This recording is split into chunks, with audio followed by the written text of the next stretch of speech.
कोई साधारण गधा नहीं था। वो बोलता था, सोचता था और सबसे बड़ी बात, वो काम से जी चुराता था।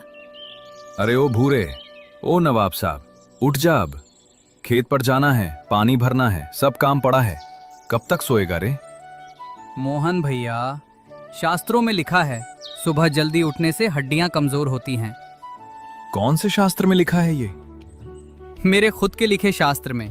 भूरा उपनिषद अभी छप नहीं रहा, पर जल्द आएगा बाजार में। हे भगवान, क्या जानवर दिया है तूने मुझे। तभी अंदर से कड़कड़ाती आवाज आई। ये आवाज थी मोहन की पत्नी सुमित्रा की। सुमित्रा हाथ में बेलन लिए दरवाजे पर आ खड़ी हुई। उसे देखते ही भूरे के दोनों कान सीधे खड़े हो गए। सुनते हो, इस 4 टांग वाले आराम क्लब से क्या बात कर रहे हो सुबह सुबह? 2 डंडे मारो और सीधे खेत ले जाओ। और कान खोलकर सुन लो तुम दोनों, आज दोपहर तक खेत का काम नहीं हुआ तो रात को रसोई में ताला लग जाएगा।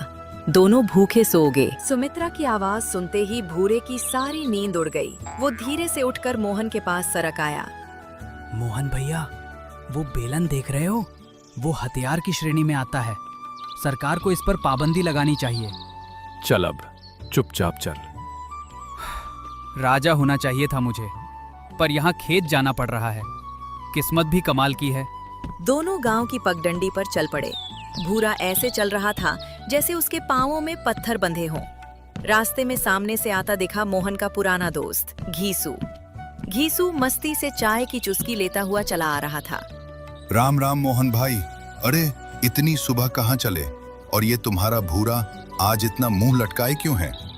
चाचा, मुंह नहीं लटकाया, दिल टूटा हुआ है। ये मोहन भैया मुझे गधा नहीं, बंधुआ मजदूर समझते हैं। देखो मेरी मासूम शक्ल, क्या मैं बोझ उठाने के लायक दिखता हूँ? अरे मोहन, ये तो सच में बोलता है। मुझे लगा गांव वाले मजाक करते हैं। हाँ घीसू भाई, बोलता भी है और मेरा खून भी पीता है। एक काम की बात सुनो मोहन, आज खेत के पीछे वाले जंगल में पुराने पीपल के पेड़ के नीचे एक सिद्ध बाबा आए हैं। बाबा निर्भय दास बड़े चमत्कारी हैं। जो उन्हें परेशान करे उसे वो सीधा मेंढक बना देते हैं। मेंढक सुनते ही भूरे के दोनों कान बिजली की तरह खड़े हो गए। उसने घबराकर अपनी पूंछ दबा ली। मेंढक? मोहन भैया चलो, आज छुट्टी कर लेते हैं। जान बची तो लाखों पाए। घर पर सुमित्रा बेलन लेकर बैठी है, उससे डर नहीं लगता? चल आगे। दोनों तरफ से फंसा हूं मैं, एक तरफ बेलन, एक तरफ मेंढक। हे भगवान। घीसू वहां से 9-2-11 हो गया। मोहन ने डंडा दिखाया और भूरा बड़बड़ाता हुआ, कांपता हुआ आगे बढ़ने लगा। खेत पहुंचकर मोहन ने हल उठाया और काम में जुट गया। इधर भूरे ने देखा कि मोहन व्यस्त है और वो धीरे से सरक कर एक आम के पेड़ की घनी छांव में जा लेटा। अरे भूरे, ओ नवाब। क्या है? कमर में दर्द है। गधों के डॉक्टर कब से होने लगे? नया जमाना है भैया, सब होता है। मोहन अकेला ही काम करता रहा। तभी खेत के कोने में झाड़ियों के पीछे से एक अजीब सुनहरी रोशनी चमकी। अरे वो रोशनी कैसी है? भूत तो नहीं? चल देखते हैं। तुम आगे जाओ मोहन भैया, मैं पीछे से सुरक्षा दूंगा। दोनों धीरे धीरे झाड़ियों की तरफ बढ़े। भूरा थर थर कांपता हुआ मोहन के पीछे पीछे चला। झाड़ियों के पार एक खुला मैदान था। वहां एक विशाल पीपल का पेड़ था और उसके नीचे सफेद कपड़ों में एक बुजुर्ग बाबा बैठे थे। लेकिन सबसे हैरान करने वाली बात ये थी कि बाबा जमीन पर नहीं, हवा में तैरती एक पुरानी चारपाई पर बैठे थे। तेरी मोहन भैया देखो, ये तो वीआईपी बाबा हैं। इनकी चारपाई बिना पेट्रोल के हवा में उड़ रही है। काश ये मुझे मिल जाती, चलना ही नहीं पड़ता। कौन है जो हमारी साधना भंग कर रहा है? प्रणाम बाबा, मैं मोहन हूँ, इस गांव का किसान। और मैं इनका मैनेजर हूँ। बाबा जी, ये चारपाई किस माइलेज पर चलती है? बिकाऊ है क्या? बोलने वाला गधा। मोहन, ये तुम्हारा भूरा बड़ा आलसी और बकवादी है। बिल्कुल सही कहा बाबा, इसने नाक में दम कर रखा है। कोई उपाय बताइए। यह साधारण चारपाई नहीं है, यह उड़न चारपाई है। जहां का हुक्म दो वहां पहुंचा दे। पर एक शर्त है, इस पर सिर्फ पक्का आलसी ही बैठ सकता है। कोई मेहनती बैठे तो ये काम करना बंद कर दे। बाबा जी, मुझसे बड़ा आलसी इस धरती पर नहीं है। ये चारपाई तो भगवान ने मेरे लिए ही बनाई है। चारपाई चलाने का मंत्र है, धूल धक्कड़ हवा भारी, उठ चारपाई चल सवारी। और रोकने के लिए, धूल धक्कड़ थम जा भाई, बस कर अब उड़न चारपाई। बाबा ने मुस्कुराकर भूरे की तरफ देखा और कहा, जाओ, आज से ये चारपाई तुम्हारी।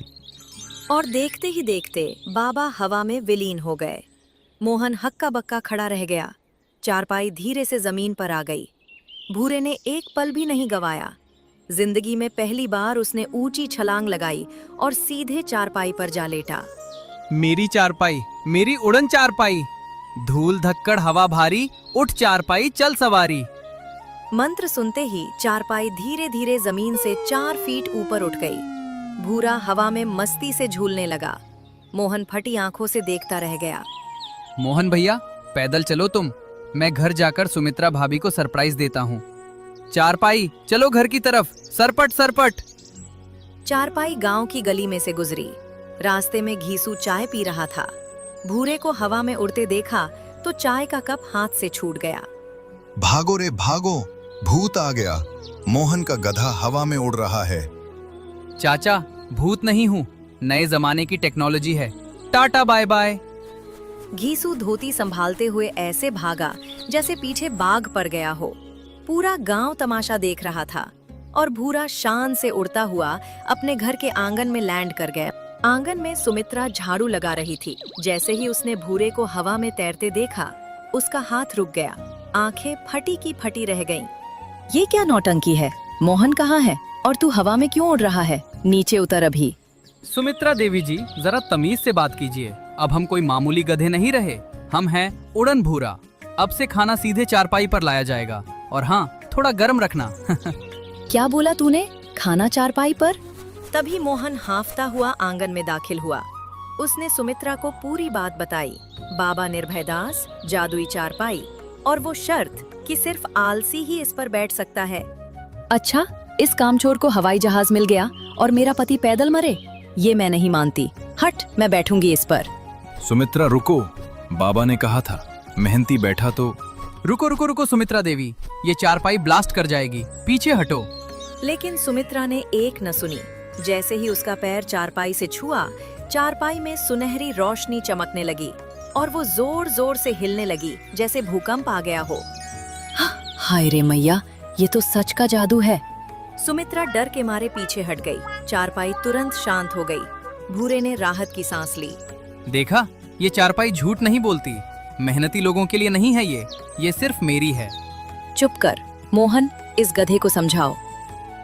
मैं क्या समझाऊं सुमित्रा, ये सुनता कब है मेरी। उस रात भूरा चारपाई पर हवा में झूलते हुए सोया। मोहन और सुमित्रा नीचे जमीन पर। अगले दिन से भूरे का रंग ढंग पूरी के लिए और देखते ही देखते भूरे की आंखें बंद हो गईं। गहरी नींद में खर्राटे गूंजने लगे। नींद में भूरे ने एक जोरदार करवट ली और आहा, कितनी अच्छी नींद। धराम, भूरा चारपाई से फिसलकर सीधे नीचे गांव के तालाब में जा गिरा। बाप रे, बचाओ! मोहन भैया, सुमित्रा देवी, घीसू चाचा, मैं तो गया रे। पूरा गांव जाग गया। मोहन, सुमित्रा और घीसू दौड़कर तालाब के पास पहुंचे। भूरे, ठीक है ना तू? चारपाई भैया, नीचे आओ, मुझे बचाओ। मैं कसम खाता हूँ, कल से रोज सुबह 5 बजे उठूंगा।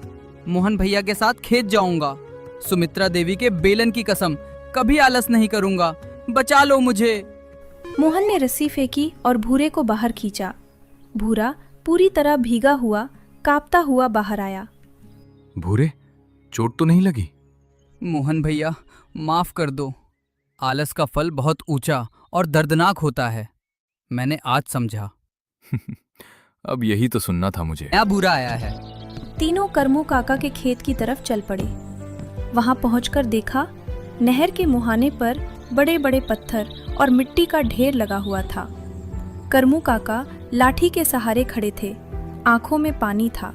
मोहन बेटा, ये किसने किया पता नहीं। रात को ठीक था सब, सुबह उठा तो पानी बंद। खतरा है, पूरे गांव की फसल बर्बाद हो जाएगी। तू बोल रहा है? रमेश बाबू, ये बाद में हैरान होना, पहले बात सुनो। रमेश बाबू अंदर आए। भूरे ने पूरी बात बताई, सेठ के कागज, नहर बंद करने की धमकी और गांव वालों की मुसीबत।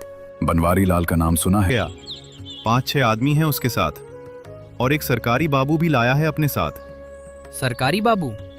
चालाक है। सोचा होगा सरकारी आदमी देखकर गांव वाले डर जाएंगे, पर हमारे कागज उससे भी पक्के हैं। चलो। पूरा गांव नहर की तरफ चल पड़ा। आगे आगे मोहन, रमेश बाबू और भूरा था। पीछे करमू काका, पंच धनपत सिंह, घीसू, राम खिलावन, कमला काकी, पूरा धूलपुर।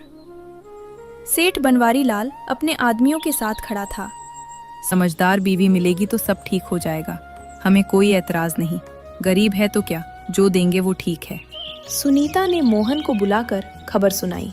मोहन, तेरे लिए बहुत अच्छा रिश्ता आया है। कल ही लड़की देखने जाएंगे और हो सके तो सगाई भी पक्की कर देंगे। फिर सुनीता ने अपनी असली मंशा साफ कर दी।